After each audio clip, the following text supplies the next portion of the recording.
Benvinguts en aquesta tercera conferència d'aquest cicle de conferències organitzat per l'Observatori de la Intel·ligència Artificial i les Noves Tecnologies de la UIC. I és el meu gust de presentar avui el nostre conferenciant, en Xavier Marcet, que primer agrair-li molt que hagi accedit a donar-nos aquesta conferència, a preparar-la, tot això molt temps, però a més em consta que és una persona amb molts de compromisos i, per tant, agrair-li profundament que estigui aquí per compartir el seu saber amb nosaltres. Ell és consultor en estratègia, innovació i transformació amb una àmplia experiència internacional. Lidera Lead to Change, que és una consultoria boutique amb la qual treballen empreses de tota dimensió. És professor associat de la Barcelona School of Management de la Universitat Pompeu Fabra i presideix el Patronat de Gestió de l'Escola de Negocis EUNCED. És president fundador de la Barcelona Drucker Society, un moviment al voltant de la humanització, del management i de les empreses. És col·laborador de La Vanguardia amb articles de management i també col·labora a la revista digital Synthetia.com. Ha escrit diversos llibres, el més recent del qual és Esquivar la mediocridad, de Plataforma Editorial l'any 2018. Doncs moltíssimes gràcies. Xavier, et cedeixo la paraula. Endavant. Bona tarda a tots. Gràcies per haver-me convidat, Gabriel, i espero que puguem compartir algunes reflexions sobre el tema de les tecnologies i en especial de la intel·ligència artificial respecte de les organitzacions i de l'empresa. Començaré compartint una presentació. Gabriel ja em dirà si ho estic fent bé.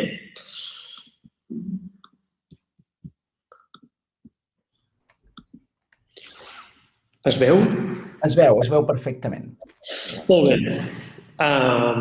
Jo no tinc igual, alguns dels que m'esteu escoltant i que us coneixi, no tinc un background de tecnologia.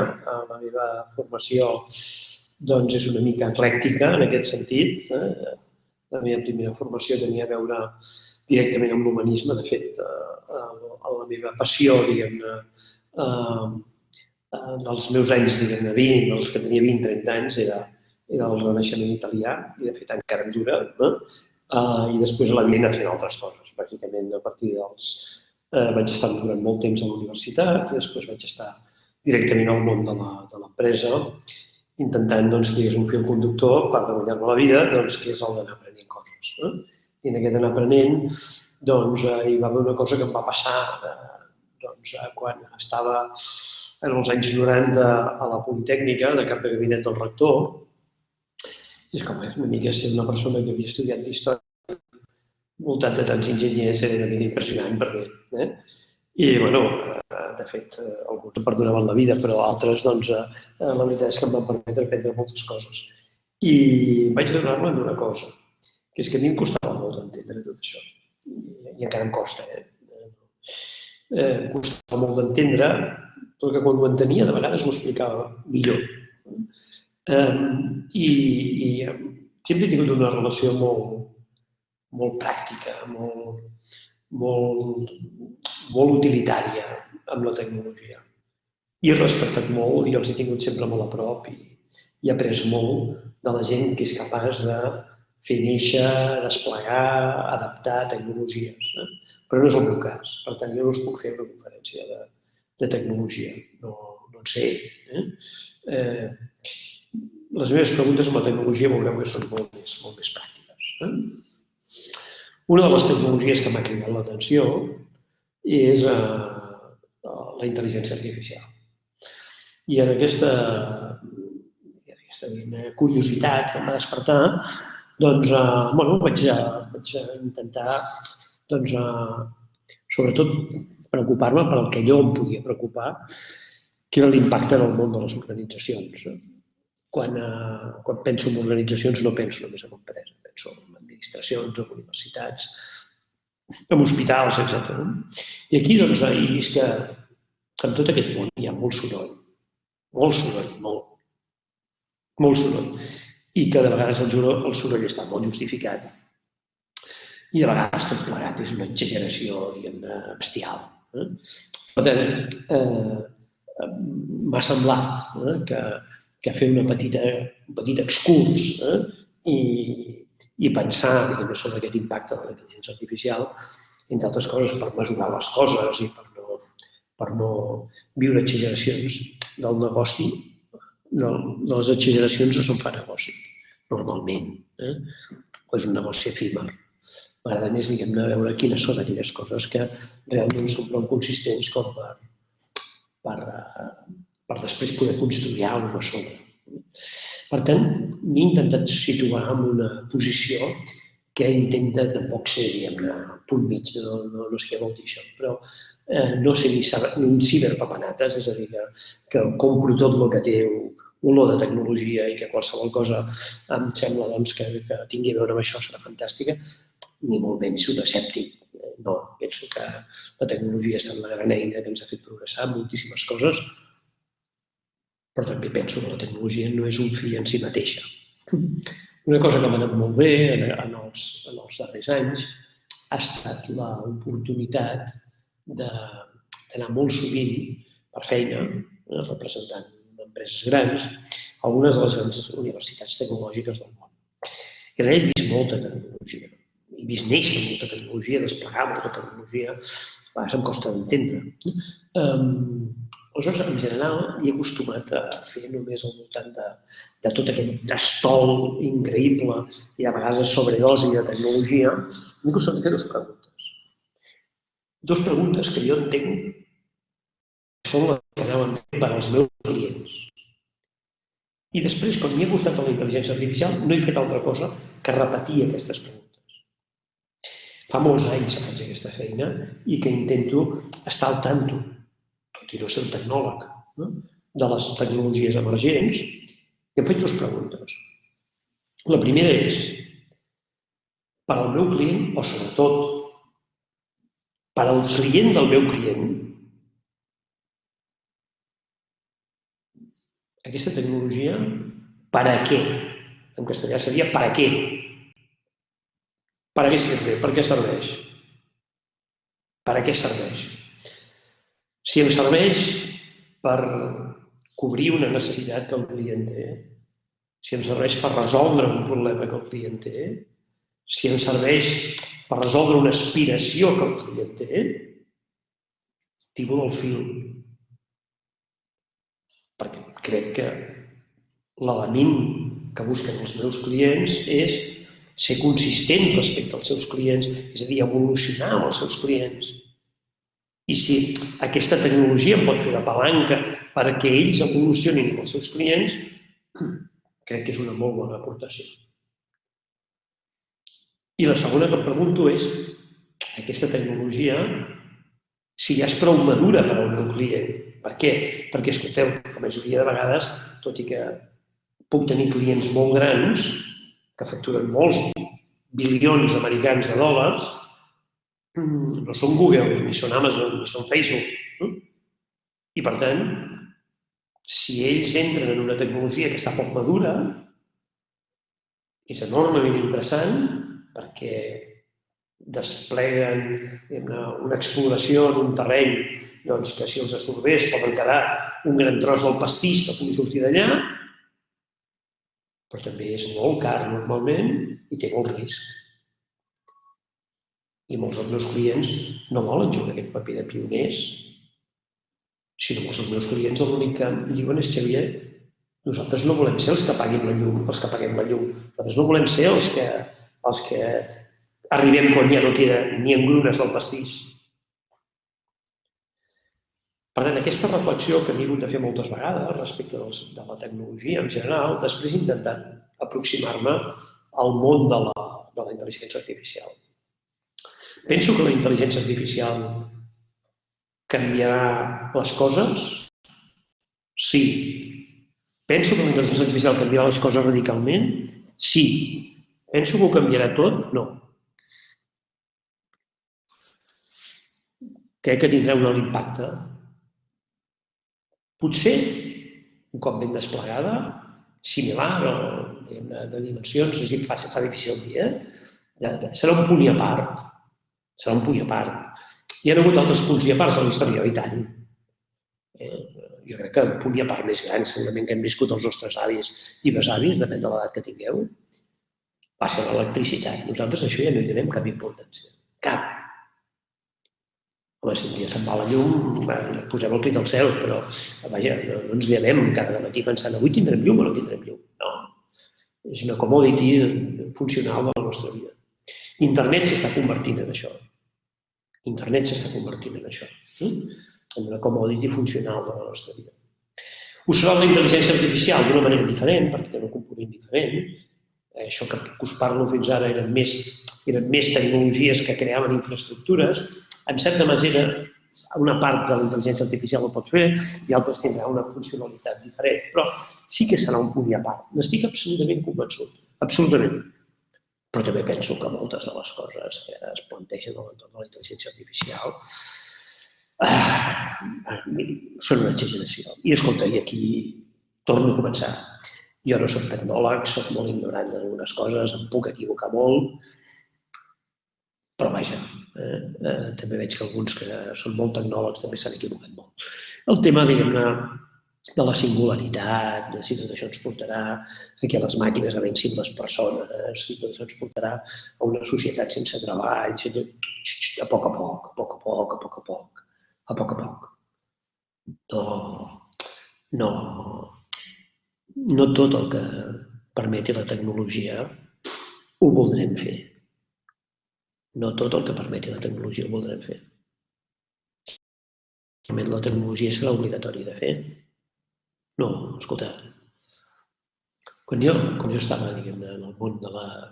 Vaig ser director general d'una empresa posada relacionada amb el món de les telecomunicacions, començant amb els nous mòbils, etc. Home, una de les coses que explicava més que podríem veure el Barça en el mòbil. Home, jo no us haig de dir que algun dia que hagi estat molt apurat i que fessin un partit que em venia molt de gust o que jo em anava molt de gust i que estava a l'altra punta de món i no trobava la manera, doncs al final, escolta, buscava la forma, diguem-ne, per veure el partit des del mòbil. Però vaja, en general, el que a mi m'agrada no és veure el partit des del mòbil. El que a mi m'agrada és veure a casa, compartir-lo amb els de casa, compartir-lo amb amics, i amb una tele ben gran, si pot ser, i diguem-ne, el que la companyia fa tant com, diguem-ne, la dimensió de la televisió. Per tant, en aquest món ja anirem trobant els encaixos. Jo crec que tenim una...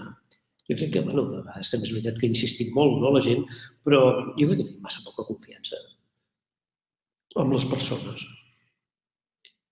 Crec que trobarem un punt d'equilibri en les coses. L'hem trobat, que ho anirem trobant. Són canvis molt grans. Ara estem en el món, diguem-ne, en el món de... Començant aquest món, estem en un món, diguem-ne, en el que respecte a les dades, respecte a la privacitat, respecte a coses bàsiques, jo tinc la sensació que passa el mateix que passava a alguns d'aquí que teniu la meva edat. Us en recordareu. Nosaltres, quan érem joves, anàvem amb moto sense casco i anàvem amb el cotxe sense cinturó de seguretat. I després ho vam anar corregint. Jo crec que ara ens passa el mateix, que amb les dades, que amb moltes d'aquestes coses, estem en una fase inicial que haurem de corregir. Però crec que ens hem d'ocupar més que preocupar. I moltes vegades el que sap greu, el que veig és que retarda les coses, és que els mecanismes que tenim per prendre decisions, els mecanismes democràtics, estan de vegades massa allunyats de tot aquest món, estan posats en altres coses i jo crec que realment necessitem anar reequilibrant aquestes coses, però el potencial de creació de valor per a les persones, per a les empreses, per a la societat d'aquestes tecnologies és altíssim. I al costat d'això, com sempre, hi ha temes que hem d'aprendre a gestionar, absolutament. Crec que hi ha una cosa que és molt important, que és... Jo fa molts anys que em dedico a la innovació. No em dedico a fer, diguem-ne, només litúrgia d'innovació. Intento que amb els meus clients passin coses. No només que fem tallers, sinó que passin coses, és a dir, que passin coses pels meus tallers, pels meus clients, és que els hi puguin comprar coses noves. La innovació no passa quan ets una empresa, la innovació és el nou que et compren. Tot el revés em pots tirar un tros a l'olla. Aleshores, jo m'hi he acostumat, diguem-ne, a no pensar tant en grans discursos sobre dades, sobre Big Data, sobre intel·ligència artificial, sinó en una altra cosa. I us poso un exemple d'ahir. Ahir vam fer uns tallers d'innovació amb una empresa del sector del packaging, una multinacional catalana, d'aquestes que porta temps i que dona gust treballar. I fèiem aquest any, un dels temes importants del seu model d'innovació estava centrat sobre el tema de les dades i la intel·ligència artificial en relació a les seves màquines, que és el que venen. Ells venen màquines. Escolta, va ser extraordinari. Perquè no vam començar parlant de dades d'intel·ligència artificial. Vam començar a fer una altra cosa. Vam començar pensant com podíem fer que les empreses que feien servir aquelles màquines, és a dir, els clients del meu client, com podien ser més productius, com podien ser més eficients, com podien ser més versàtils. Per exemple, com a través de les dades i la intel·ligència artificial podíem generar tota una sèrie d'assistents intel·ligents en l'empresa, intel·ligents o espavilats, en les màquines que permetessin que no calgués tanta especialització en aquella màquina. Si algú es posa malalt, que fos més fàcil de substituir. I, evidentment, que els hi permetés fer coses que són bàsiques en l'ús de les dades i dels algoritmes d'intel·ligència artificial, que és la capacitat de predicció i la capacitat de prescripció. I això per mi és el més important. Anar d'aquestes necessitats, d'aquestes aspiracions, d'aquests problemes del client a les solucions tecnològiques. I de les solucions tecnològiques, les tecnologies de les dades són molt importants. Aquesta connexió entre un món que estem sensoritzant, ens passarem 3 pobles sensoritzant-ho tot, però crearem unes fonts de valor extraordinàries de determinats sensors que no hem tingut mai. Tindrem molta més sensòrica, moltes més dades. Gràcies al Big Data podrem emmagatzemar, podrem tractar aquestes dades i els hi posarem regles al joc, que són aquests algoritmes que ens parlaran bàsicament per predir la predicció i la prescripció. Un dels llibres que més m'ha ajudat a entendre tot aquest món és un llibre que parla de l'economia de la predicció, que és una part fonamental de tot això. Quan tu fas això, ja no estàs pensant en la intel·ligència artificial com aquella caixa negra que poses un input i surt un output i no saps què passa dintre. No, estàs pensant en l'output que estàs buscant i, evidentment, vas a buscar algú que et generi el procés aquest.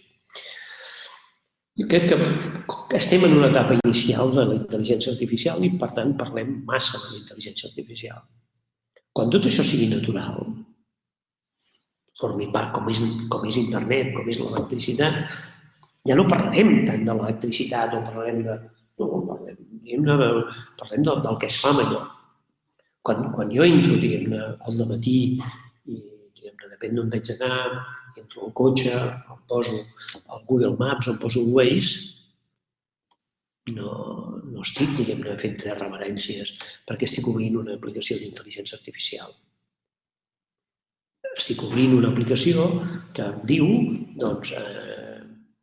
em prediu a quina hora arribaré i si hi ha algun lío, em diu, escolta, no passis per aquí, passa per allà. Em fa predicció i em fa prescripció. I aquest per mi és un element fonamental en què pensem que la tecnologia l'hem de pensar d'una forma molt teleològica, és a dir, molt pensant en la finalitat que té per nosaltres i pel sistema operatiu. I, per tant, és molt important, quan tu planteges en una empresa, definir bé les preguntes que hem de fer respecte a l'ús de la intel·ligència artificial. Com afectarà la intel·ligència artificial als nostres clients? Aquesta, per mi, em semblaria una pregunta central. Però no pensis en intel·ligència artificial, pensa en aquell tipus de necessitats que algú li resoldrà al teu client potser d'una forma diferent, basats en tecnologies de dades, basats en tecnologies d'intel·ligència artificial. Aquest és un element clau, perquè d'aquí sí que, evidentment, tu t'hi jugues una part molt important. Si el teu client utilitza un tipus de solucions que incrementen el valor, perquè potser personalitzen molt més el seu producte, perquè li fan, diguem-ne, que el fan molt més proper d'alguna manera o altra. El que fas tu, doncs tens un problema. Però també si ho fas tu i no ho fa l'altre, és l'altre el que té el problema. Com la intel·ligència artificial ens pot fer guanyar competitivitat? Penso en termes d'empreses, però també podria pensar en termes d'universitat. O puc pensar en aquestes solucions que han trobat la gent del clínic, que a partir de començar a tenir un nombre suficient de dades han estat capaços, gràcies a la intel·ligència artificial, a fer molts millors diagnòstics respecte de la Covid i que hagi baixat extraordinàriament el nombre, la mortalitat respecte de la Covid. Penso en això.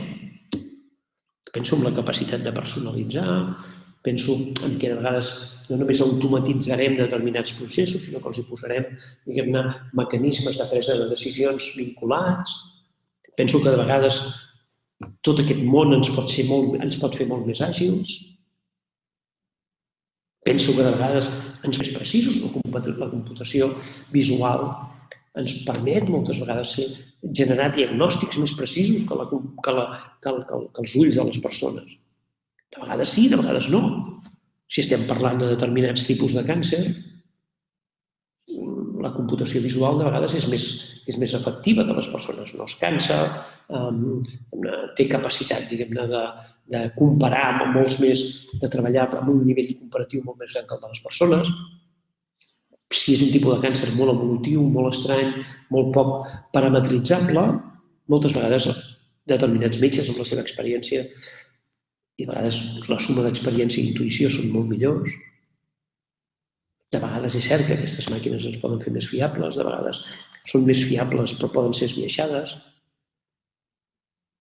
La majoria de vegades jo crec que utilitzarem les eines de les tecnologies de dades i l'intel·ligència artificial per prendre millors decisions. Jo prenc millors decisions quan condueixo que quan anava amb una guia de paper, d'aquelles que anaves passant pàgina mentre havies de girar. Penso que això és un element clau. Aleshores, fa un temps em vaig plantejar com les empreses podien tenir com les empreses ens podien plantejar una aproximació, diguem-ne. Les empreses que no estem plenes d'enginyers, les empreses que no tenim científics de dades, les empreses que simplement intentem vendre alguna cosa i escoltem que la intel·ligència artificial tindrà un impacte molt gran. Com ho podem fer per tot això? Aleshores sí que vaig fer un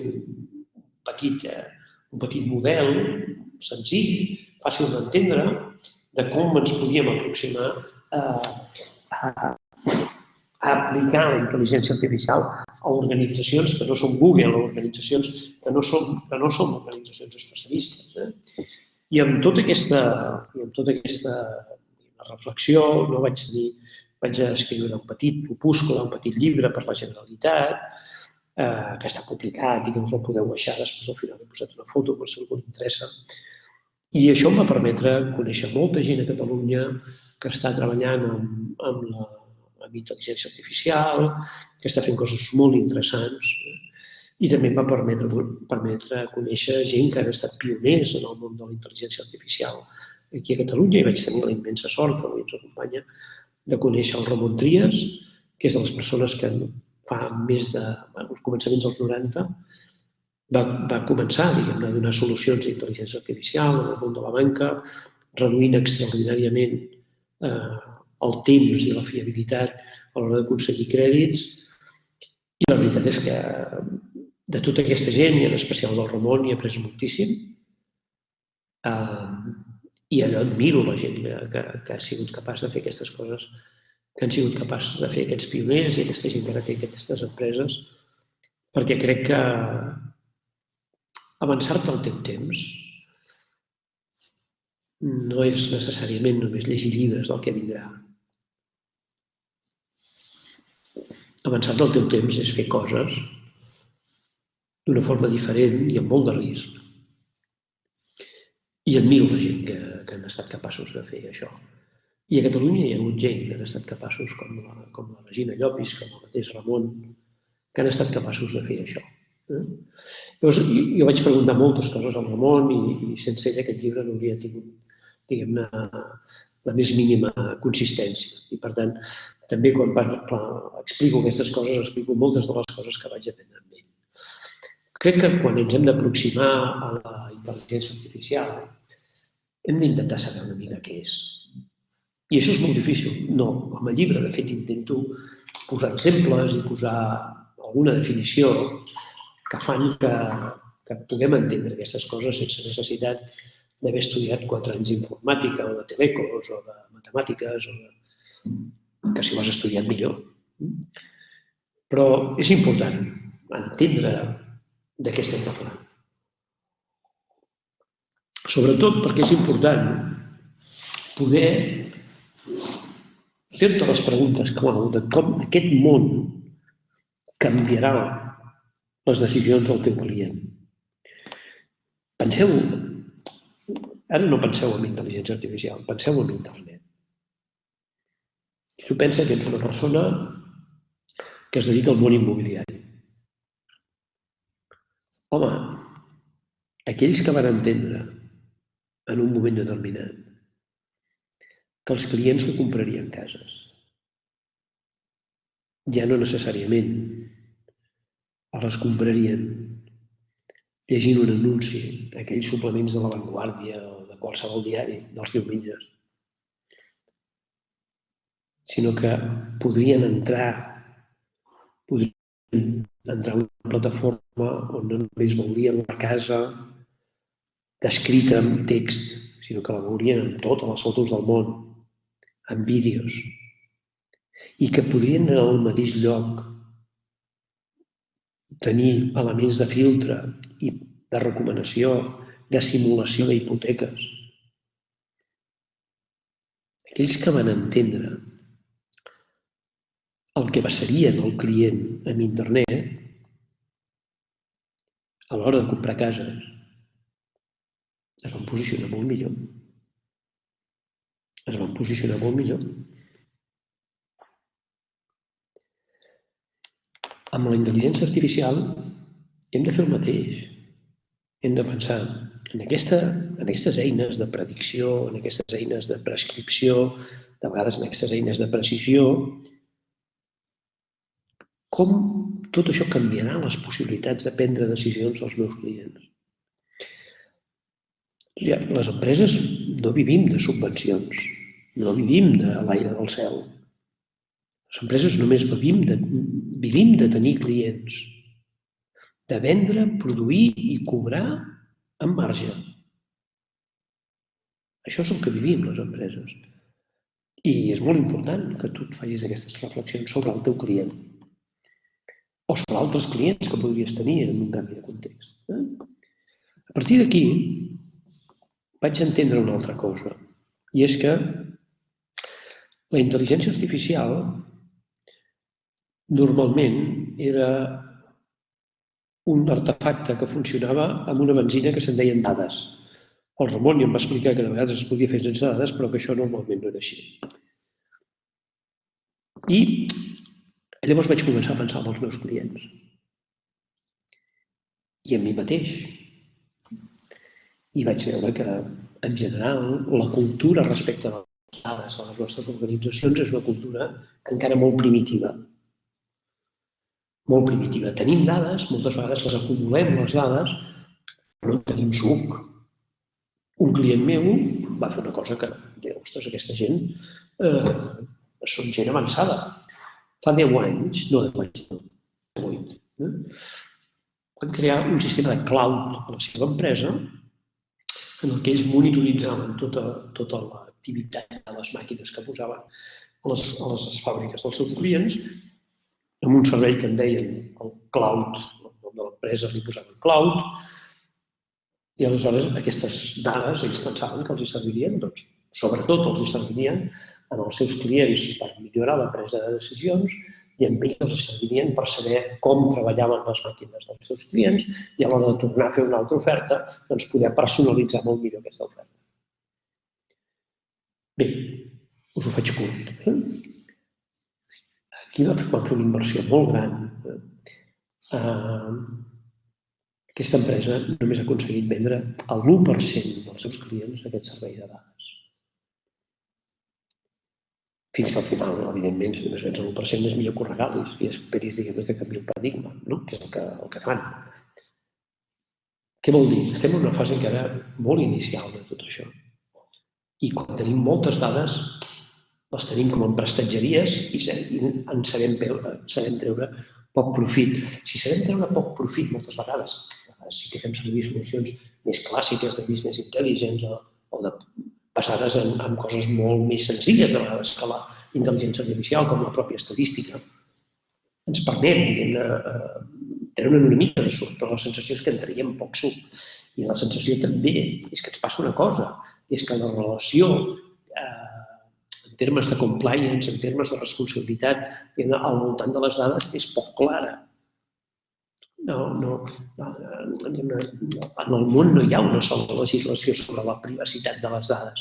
Tu te'n vas a la Xile i fins fa 4 dies fotien el que els donava la gana amb les dades. Quan a Europa ja érem una mica més restrictius, te'n vas als Estats Units i és una altra cosa, i te'n vas a Xina i no vegis. Encara ens falta molt respecte de tot això, però és evident que les dades té un potencial molt gran i també és evident que té un altre factor. És que, escolta, estem ara en un projecte extraordinari de com monitoritzar molt més a les persones que viuen soles a casa per intentar retardar el seu ingrés a residències d'avis fins que no tinguin situacions d'una dependència que ho facin molt necessari. Per tant, que la gent pugui viure més anys, els que vulguin, evidentment, a casa seva. No està clar. No hi ha solució fàcil. Si tu vols monitoritzar molt una persona per evitar que caigui, per veure si té la suficient mobilitat, per veure moltes coses, és molt difícil de fer sense interferir en la privacitat. I ja està clar que després les dades aquestes es poden agregar, anonimitzar, tot el que vulgueu. Però vaja, hi ha un origen que ha estat molt ben tractat. Per tant, al món de les dades estem començant. Jo diria, quan comencem a parlar d'intel·ligència artificial amb les empreses, comencem a pensar què fem ara amb les dades i com en podem tenir. El canvi cultural que hi ha per usar la intel·ligència artificial a les empreses és un canvi cultural que té a veure amb com les empreses utilitzen les seves dades. Molt bé, suposem que ja hem sabut la comprensió bàsica sobre intel·ligència artificial, que hem pensat en l'impacte en els nostres clients, que hem pensat en les dades que tenim. Home, aleshores és quan ens hem de fer la pregunta del millor. Escolta, a mi, per resoldre un problema dels meus clients, una necessitat dels meus clients, una aspiració dels meus clients, per a mi, la intel·ligència artificial, què em pot servir?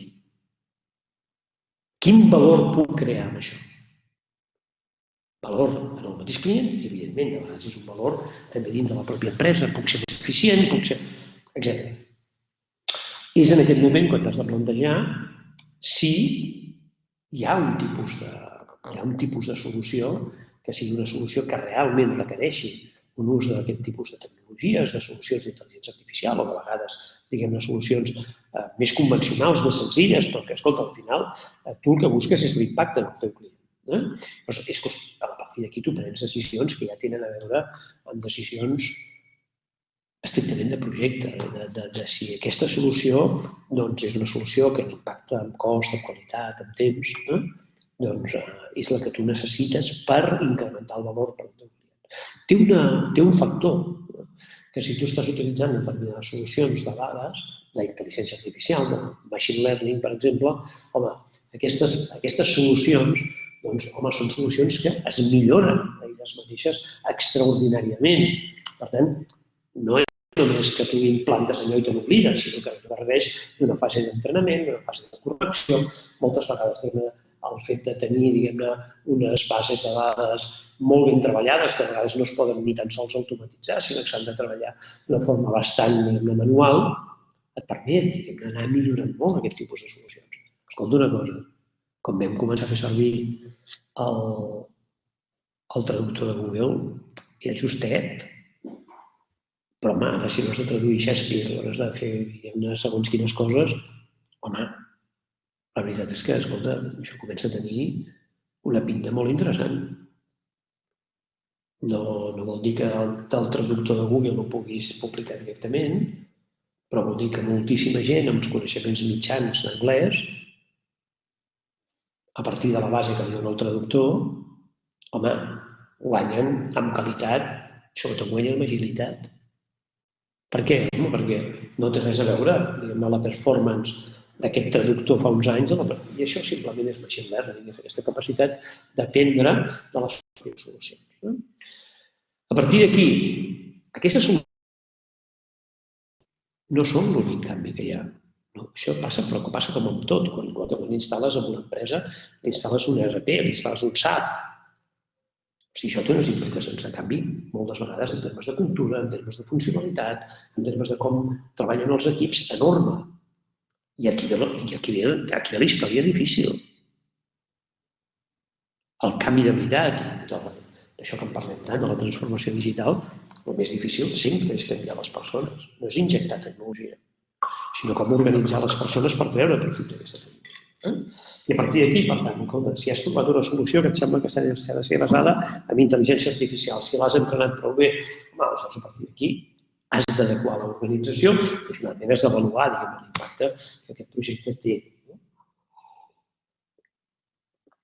Jo crec que hem de ser, cada cop anirem, tot això cada cop serà més fàcil, cada cop tindrem més solucions que podrem utilitzar, cada cop hi haurà, a partir de dades públiques, determinades solucions que ens obriran els ulls i ens obriran el camí, i a vegades hem d'evitar, no passar-nos. Sempre em va fer molta gràcia aquesta frase de les Montries, quan em deia, respecte a alguns dels seus clients que li demanaven, una cosa molt cridanera des del punt de vista tecnològic, que de vegades, el que es fa és matar mosques a canonades simplement per exhibir que tens canons, simplement per exhibir que tens determinada tecnologia. Per tant, per nosaltres, és molt important, per les empreses que vivim de vendre serveis, productes, estar, a prop de tot, és una reflexió partida. Sense paranoies, però és una reflexió partida. Que necessitem fer-nos per mantenir la competitivitat, per generar un impacte que jo crec que ens pot ajudar des d'un punt de vista del que és una empresa avui dia. Una empresa avui dia és una organització que sap fer una síntesi pròpia, diferencial, d'un món que ja no és analògic, però que la majoria de vegades tampoc és només digital. I com tu fas aquest mix en tot, en el producte i el servei que vens al teu client, a la universitat mateix? Com fem aquest mix? En qualsevol àmbit, qualsevol producte de qualsevol empresa. Com tu fas aquest mix és un element de diferenciació avui, és un element d'identitat. Com tu fas el mix entre el digital i l'analògic és un element de diferenciació respecte de les altres empreses. I aquí, home, jo crec que l'element clau és com tu trobes aquesta síntesi, trobes aquest equilibri. Sempre m'ha fet gràcia, l'experiència aquesta de l'Elon Musk a Tesla, que té un problema que ha aconseguit una cosa increïble, ha aconseguit, a partir de les bateries que estem capaç de generar, doncs ha creat una marca superatractiva de cotxes, molt sexy, que cada cop que treu un nou model té moltíssima gent que li vol comprar el cotxe i ell no sap produir cotxes. No té fàbriques de producció de cotxes, ara n'estan creant una a Berlín,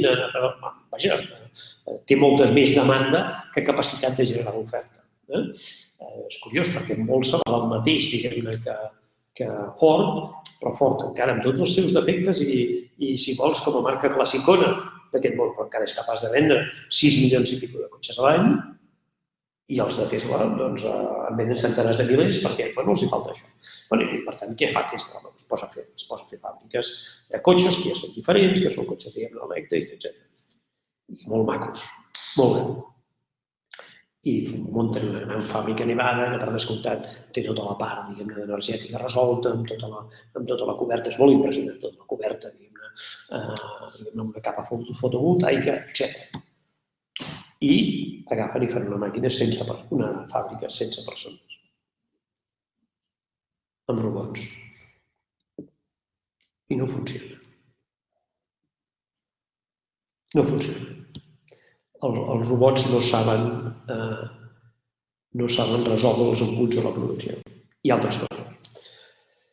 I aleshores comencen a contractar gent, com una mica fent broma, una mica per estorbar, no? Almenys aquest home, es diu, escolti, no és que es vagi dur a Tesla, em vaig equivocar jo. Vaig pensar, diguem-ne, que amb una automatització total tindríem la solució i l'excessiva automatització a Tesla ha estat un error. Per ser precís, no, ha estat el meu error, cosa que un vol o fa per seu, no? Diu, home, vaig menystenir els humans. Home. Doncs ell tampoc és un déu. Parlar molt de la intel·ligència artificial, parlar molt dels progressos de la intel·ligència artificial que ens ajudaran a moltes coses. Les persones, des que fem servir l'arada, anem augmentant les nostres capacitats amb la tecnologia. No té per què voler dir disminuir o menys tenir la intel·ligència natural i menys a les persones. El nostre repte de veritat, està en la suma d'intel·ligències. I això no és teoria, Això ho veig cada setmana o cada mes a moltes empreses, al Consell d'Administració, que discutim si hem de substituir aquesta unitat de persones per unes màquines i què en fem d'aquestes persones, perquè aquestes persones que ara potser algú pensa que ens sobren, són gent que ens ha ajudat a arribar fins aquí i són gent que ens ha ajudat a crear suficients beneficis com perquè ens puguem plantejar crear aquestes màquines, comprar aquestes màquines i substituir-les. I som una comunitat i no pensem, hem de ser competitius si no tancarem, però no pensem només en substituir persones per màquines. La suma d'intel·ligències, per mi, és el nostre repte. És de com som capaços de crear una equació nova entre persones i màquines espavilades, màquines intel·ligents, però que tindrà aquesta equació a favor de les persones. Les màquines no treballen, les màquines funcionen. Aquí els que treballem som les persones i el treball ha estat una cosa important en la vertebració de la vida de les persones. Jo soc una mica escèptic davant de totes aquestes cants, diguem-ne, a la humanitat basada en la renda bàsica. Perdoneu-me, em sona amb molta bona voluntat i em sona, diguem-ne, que alguns viuran molt bé perquè sabran molta tecnologia i la resta no, has tingut mala sort. Tu tindràs la renda bàsica o com a mínim tindràs la renda bàsica. Ja sé que hi ha moltes coses al darrere, però no m'acaba de convèncer. Més aviat penso que les persones ens hem de fer valdre en el sentit que hem d'augmentar la nostra capacitat d'adaptació i en aquesta equació que no evitarem, perquè també a l'altre cantó de les màquines sempre hi ha persones, que no evitarem, en aquesta equació hem de pensar el tipus de societat i el tipus d'empreses que volem construir. I hem de pensar, diguem-ne, de quina manera nosaltres podem generar una societat més equilibrada gràcies a que hi ha màquines que fan coses que les persones feien pitjor o no volem que facin les persones, però com fem aquest moviment sense desplaçar les persones? I aquest és el nostre repte dels propers anys. Si t'ho planteges en termes d'empreses, si t'ho planteges en termes de societat i també com tu t'ho plantegis a nivell personal. Tinc moltes preguntes de vegades d'estudiants o de... Diu, ostres, Xavier, què et sembla que pot estudiar el que vulguis, però, hosti, vigila. No t'especialitzis en una cosa que abans feien les persones però ara faran millor les màquines. Especialitza't en la cara, diguem-ne, que no faran les màquines, que ens deixen un espai molt gran. I que és aquí on ens hem d'especialitzar. I que és aquí on tenim, diguem-ne. jo crec que el nostre recorregut professional. Aquí teniu la portada aquesta del llibre, si a algú li interessa la reflexió aquesta de l'impacte de la intel·ligència artificial a les empreses, que us el podeu descarregar i que ja veureu que va molt en la línia de les coses que avui us he explicat aquí. Doncs gràcies per haver-me convidat i quedo a la vostra disposició per si hi ha algun comentari. Molt bé, doncs aviam si algú vol fer alguna pregunta, però jo mentre la gent s'ho pensa o l'escriu al xat o... Mira, Carles Cocials vol fer una pregunta. Doncs vinga, Carles Cocials, tu mateix. Molt bé. Doncs Xavier, moltes gràcies per la teva intervenció. Ha estat molt interessant, com sempre, les que fas. Jo voldria preguntar-te una cosa respecte de si tu veus que aquest procés d'adopció de les tecnologies es va al mateix ritme, deixa'm que parli de l'escalafó a l'empresa. Hi ha els directius, hi ha els que estan a peu de canó, a peu de màquina, i estan els intermitjos. Per simplificar, parlaríem dels 3 estratègics, tàctics i operatius. Això va a la mateixa velocitat a tots 3 nivells, penses? No, i això pot ser un problema. Un aprèn perquè viu o perquè s'ha creat.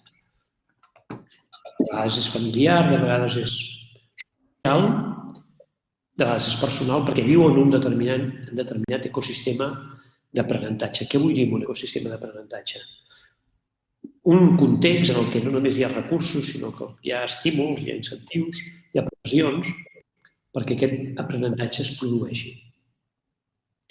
Aleshores, molt sovint la gent progressa professionalment perquè ha sigut capaç de construir un ecosistema d'aprenentatge favorable, i ha pencat molt, ja s'ha esforçat molt, ja ha après molt, i altres que no han tingut l'oportunitat de crear-se o de tenir un context natural d'ecosistema d'aprenentatge que els suposi el tipus d'oportunitats que altres els hi ha suposat.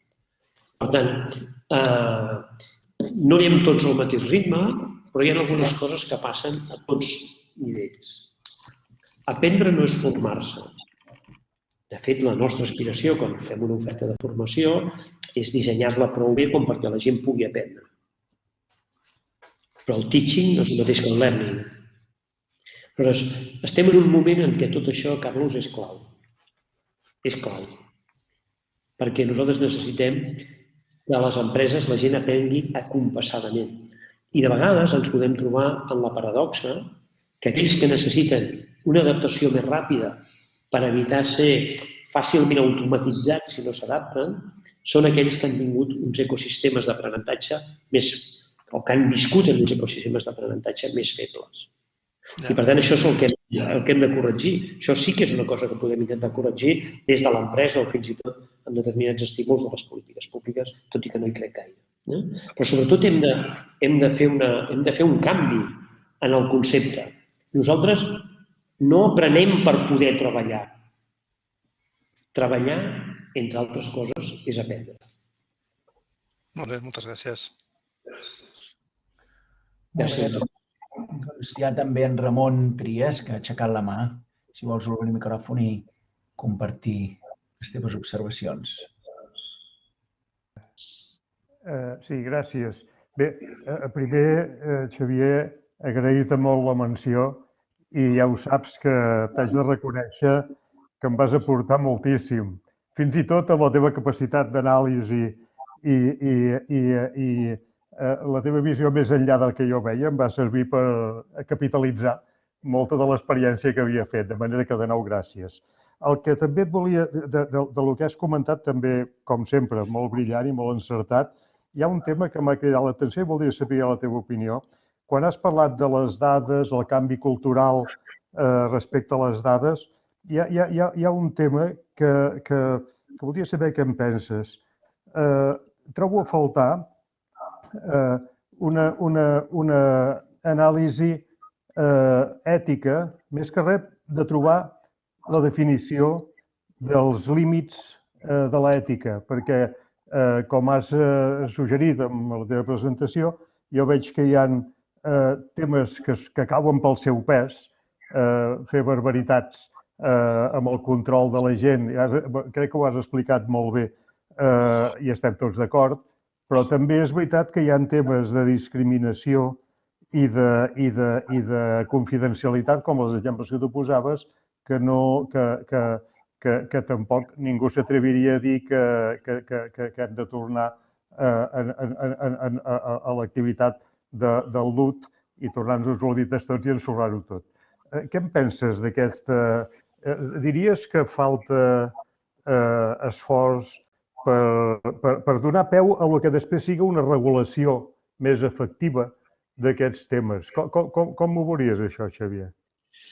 Penso que, gràcies Ramon, penso que és un tema especialment difícil, però que té molt a veure amb l'etapa que estem de tot això.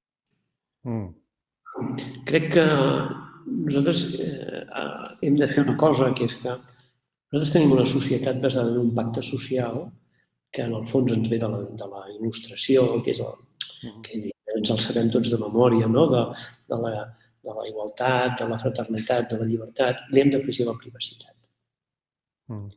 I això no és gens fàcil. Jo crec que necessitem primer marcs legals del segle XXI i no del segle XX, i en segon lloc, igual que en un moment determinat vam ser capaços de crear, perquè era impossible fer una legislació que seguís, diguem-ne, els canvis de la tecnologia, doncs igual que tenim la Comissió Nacional de Mercat de Valors, igual que tenim la Comissió Nacional de les Telecomunicacions, hem de tenir la Comissió Nacional que gestioni les tecnologies de dades i l'intel·ligència artificial.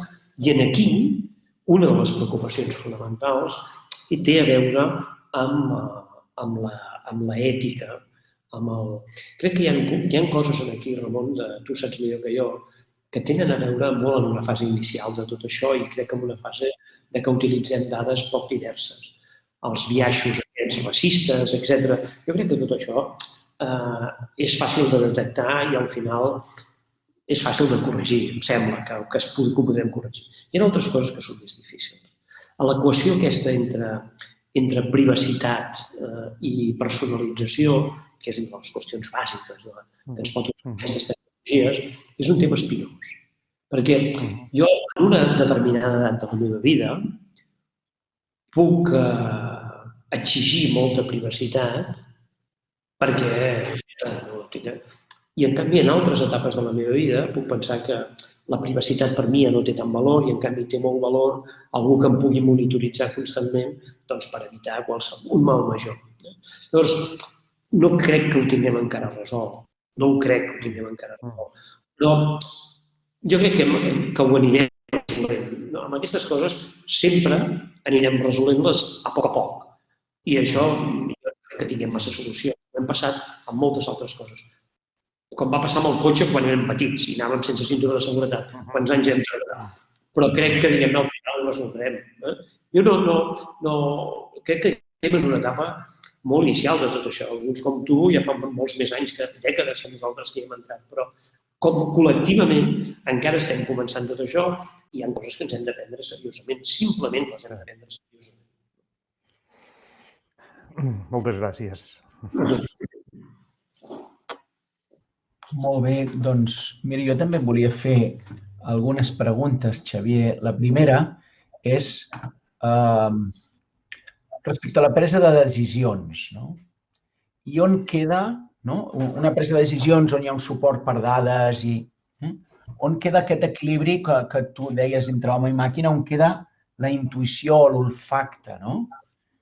Perquè grans figures del món empresarial, jo els he sentit a dir, i en darrer terme em fio de l'intuïció, del que em diu, llegeixo tot, m'informo amb tothom, però li dono pes en aquesta part d'intuïció. Llavors, tu què diries respecte a això? Que per molts anys ja està, ho farem nosaltres. Ja està. A veure, la intel·ligència artificial es democratitzarà, igual que es va democratitzar internet.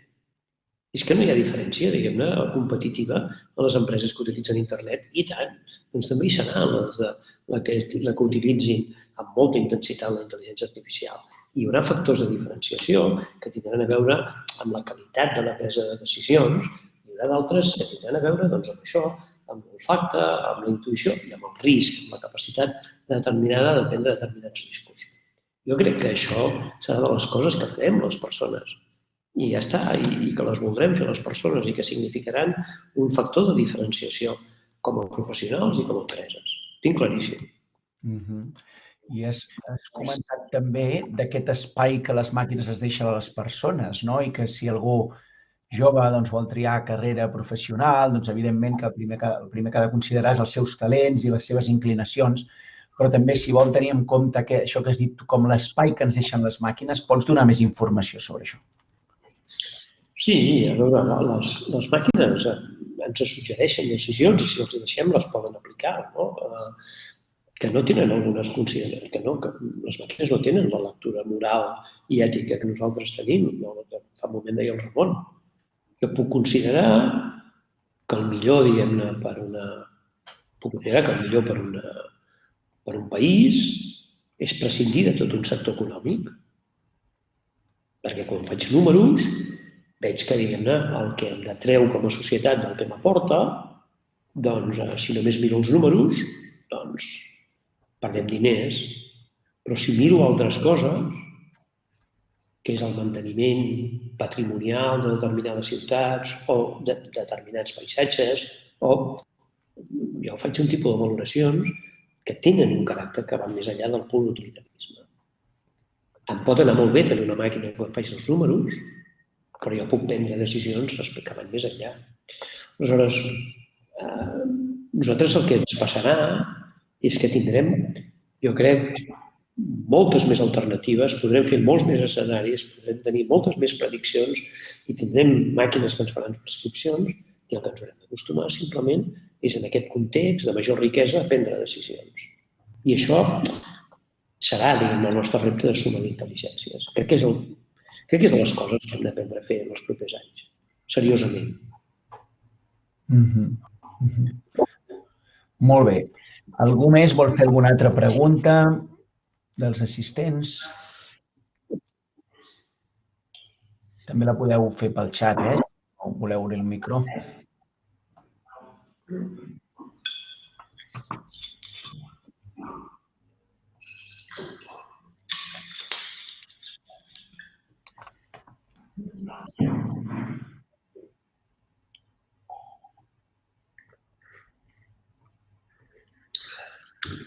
Val. Doncs et faig jo una altra pregunta més i si ningú més fa preguntes ens anirem. Doncs tu has comentat que ara una mica la intel·ligència artificial està de moda, no? I llavors això té el perill de crear com unes expectatives i la sensació de que ara toca això i ara toca això sí o sí i això ha de canviar el món, no? I abans era una altra cosa la que havia de canviar el món. L'energia atòmica havia de canviar el món, i l'electrònica havia de canviar el món. I sí canvia una mica el món, però una cosa és una evolució i una altra cosa és una revolució. No sé si estàs d'acord en què la intel·ligència artificial farà fer una evolució, però tota aquesta idea de que serà un altre món diferent del que coneixem doncs és molt exagerada. I què podem fer-ne per aquesta exageració, que no ens arrossegui? Jo sempre penso en això, Gabriel, que nosaltres hem de tenir cultura tecnològica. No vol dir que nosaltres hàgim de ser experts en tecnologia, però nosaltres hem de tenir cultura tecnològica. I tenir cultura tecnològica vol dir ser capaç de contextualitzar noves propostes tecnològiques que per sort van emergint i algunes d'elles ens donaran enormes satisfaccions i a la vegada tenir un cert criteri. Tenir un cert criteri. Tant pel que fa a la nostra vida com pel que fa a les empreses on estem, com pel que fa si és que ens toca prendre determinades decisions corporatives o decisions en entitats públiques. Avui, liderar és difícil de liderar si tu no tens una certa cultura tecnològica. Però no cal confondre cultura amb expertesa. La cultura és allò que dona importància, és allò que et fa estar amb actitud, una actitud de proximitat i a la vegada una actitud crítica, precisament per poder entendre aquestes coses i prendre decisions. Jo no soc pessimista respecte a tot això, però sempre que hi ha un punt i a part de la història, i la intel·ligència artificial serà un punt i a part de la història, hi ha coses que la humanitat tarda en arreglar. Ojalà que l'acceleració de la història hagi sigut tan, com us diré, hagi sigut tan evident en la creació de tecnologies com també ho fos amb la nostra capacitat com a humanitat d'aprendre a adaptar-nos als sotracs i a les oportunitats que aquestes tecnologies permeten crear. Molt bé, veig que ha aixecat la mà en Ramon Trias. Un altre cop, Ramon, endavant. Gràcies. Gràcies, Gabriel. Mira, la pregunta és què en penses, Xavier, d'aquest moment en què vivim, que sembla que hi ha, com has comentat diverses vegades a la presentació, una pujada de glamour, una moda amb aquest tema. Però també volia saber la teva opinió respecte a la importància que en té la participació en aquest canvi, en aquesta nova tecnologia per part del sector públic, concretament des dels plans estratègics americans o de la Comissió Europea o del cas espanyol o dels diversos exemples catalans. I també veig que això creua amb l'impuls que està donant tota la finançació del Next Generation EU. Creus que això realment pot donar o veus que tu que estàs més sobre el terreny està donant un impuls en aquests temes addicional? A veure, nosaltres tenim un problema molt seriós a Europa i és que nosaltres l'any 2000 vam fer una estratègia a nivell europeu que es deia el que es va conèixer com l'acord de Lisboa, en el que nosaltres volíem competir tecnològicament i perquè veieu un tipus, diguem-ne, de cultura que teníem l'any 2000, l'any 2000 dèiem que l'any 2010 nosaltres volíem haver atrapat tecnològicament als Estats Units i Japó. No citàvem la Xina. Llavors, què ha passat? Ha passat que en tot aquest món nosaltres hem anat quedant enrere. Europa té un avantatge pels que hi vivim, malgrat tot és fràgil, però ha estat l'únic lloc en el món on s'ha creat un estat del benestar, que a nosaltres ens ha tocat la part que ens ha tocat, però tampoc ens queixem respecte a d'altres. I, per tant, el cost social europeu és molt més alt que la riquesa que en aquests moments crea. Llavors, aquí és evident que nosaltres hem de fer un pensament. Ens estem tornant molt petits i algunes de les coses hem estat molt ingenus. Molt ingenus.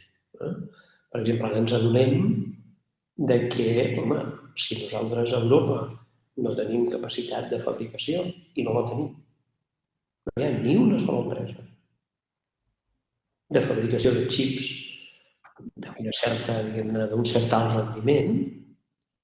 Doncs, escolta, si algun dia es posen d'acord Xina i Estats Units, doncs els de Volkswagen, els de Mercedes, hauran de fer cotxes com als anys 90, perquè no podran seguir la carrera tecnològica. Aleshores, jo crec que ens hem adonat que hi ha coses que han estat molt ingenues. Llavors, respecte a tot això, és evident que nosaltres necessitem un revulsiu. Ja no és un revulsiu, en la carrera aquesta, per atrapar-nos, és per no quedar-nos més enrere i, sobretot, també perquè ens hem adonat que al darrere de tot això hi ha uns actius que són estratègics, que tenen a veure amb la nostra pròpia prosperitat, també tenen a veure amb tampoc siguem ingenus, també tenen a veure amb la nostra pròpia defensa i que és aquí on jo crec que Europa ha fet el canvi de plantejament. Crec que l'ha fet, crec que l'hem fet, però que l'hem fet tard i ara hem de córrer amb això i ens hem d'espavilar molt. Gràcies. Gràcies a tu, Ramon. Molt bé, en Carles Cucials veig que ha aixecat la mà també. Endavant, Carles. Sí, efectivament. Sí, Xavier, una mica revisant al principi, he vist que quan començaves la teva exposició estaves una mica, diguem-ne, representant a l'empresa, a l'empresari, més que a l'empresa, dient, ei, això és massa modern, potser per mi, no? I jo ho entenc, perquè també vaig a les empreses i també veig reticències, per no dir pors, no? Però això, Per què passa? Perquè d'alguna manera hauríem de ser una economia que volguéssim arriscar, no? O volem arriscar amb molta xarxa i, per tant, o volem arriscar amb una cosa més segura com és el totxo, no? I, bueno, si compro un pis, segur que em dona rentabilitat i això no ho veig clar, no? És a dir, no contrasta una mica això amb la figura de l'empresari? Bueno, l'empresari, diguem, n'hi ha de tota mena, no? Carlos, tu coneixes bé el món de l'empresa. Però en general,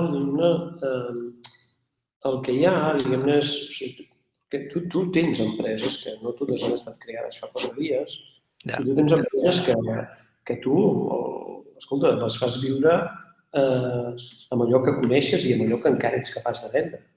La gràcia està en com compagines això que ets capaç de vendre amb utilitzar aquestes noves eines. I això, doncs, de vegades és clar, que és evident, com va ser en el cas de la banca i les aportacions que els va fer el Ramon o les caixes, que això podia fer avançar molt determinades coses i va haver una adopció ràpida, i de vegades la capacitat d'absorció de tot això és més lenta. Jo no penso que tinguem gent, diguem-ne, que no serà capaç de veure-ho, simplement, diguem-ne, no és fàcil. Tots els contextos són molt competitius i això no és fàcil. És de fer això, però també avui haguéssim pogut fer aquesta mateixa conferència sobre el blockchain, o haguéssim pogut fer aquesta conferència sobre 5G, o l'haguéssim pogut fer sobre la impressió 3D per determinats sectors. És a dir, has de fer moltes coses a la vegada. I aleshores aquí jo soc una mica com tu, soc una mica respectuós. És a dir, entenc que això és molt difícil. Jo tinc una admiració enorme per qualsevol que és capaç de mantenir una empresa viva, crear riquesa i donar feina a la gent. Ara, a partir d'aquí hem de fer moltes coses a la vegada. I una de les coses que hem de fer és estar atents a aquest tipus de coses. I per tant, hi ha empreses que haurien d'haver anat molt més enllà perquè poden fer-ho, 100% d'acord amb tu que sí. Hi ha altres empreses que els costarà molt. I aquesta és una mica massa paternalisme, perquè al final aquí tots podem llegir la realitat. És un tema molt important. Saps quin és? Que és que tots tinguem una capacitat de llegir el món d'una forma que el puguem llegir compatibilitzant allò que encara ens dona de menjar, encara que a vegades ens sembli antic, amb les coses noves que hem de tenir. I aquest per mi és la clau de tot. Ja, estic d'acord amb tu, perquè has fet servir un verb que m'escolto molt, que és no ho veig. No ho veig, no? I jo els dic, clar, és que això és software, què vols veure? M'entens? És gent de l'empresa que està acostumat a tenir un taller molt gran, que veu la gent, que veu els processos, tot i que no els tingui escrits, no? I llavors, clar, s'enfronten amb una tecnologia que és vaporosa, i per això els dic, no, és que no ho pots veure, això ho has d'albirar, no? Per això reclamava aquesta visió, no?, de vislumbrar, que diguem en espanyol, en castellà. Però a la vegada tenen una cosa que és molt important, que tenen un bon coneixement dels clients. Sí, no, absolutament. I de vegades passa també al revés. No és el teu cas, però passarà al revés. Que hi ha algú amb software que els hi vol pintar Sant Cristòfol Mano i que mai ha vist un client. També. Està clar. Gràcies. Molt bé. Doncs potser que si no hi ha més persones que vulguin preguntar ho deixarem aquí. Moltes gràcies novament, Xavier. I d'aquí una mica més d'un mes, el 21 d'abril, tindrem aquí a la Carina Gibert parlant-nos de l'ecosistema d'intel·ligència artificial a Catalunya. Perspectives, reptes i oportunitats. Doncs vinga, moltes gràcies a tothom